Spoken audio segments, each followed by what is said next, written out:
భర్తలు మీరు ప్రార్థన చేస్తున్నారు. మీ జీవితంలో, మీ కుటుంబంలో చాలా సమస్యలు. కొంతకాలం నుంచి దేవుని సన్నిధికి, దేవుని మందిరానికి కూడా నువ్వు దూరం అయిపోయిన స్థితిలో ఉన్నావు. ఎందుకంటే ఫైనాన్షియల్గా భయంకరమైనటువంటి అప్పుల భారంలో మునిగిపోయావు. నీ ఇంటిలో శాంతి, సమాధానం లేదు.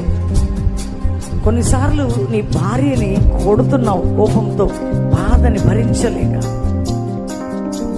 నీ భార్య అంటుంది, ఎందుకు మనకి జీవితం, చచ్చిపోతే బాగుండు అంటుంది. మీ ఇద్దరు కూడా చాలా నలిగిపోయిన అనుభవంలో, అసలు దేవునికి దూరంగా వెళ్ళిపోయారు.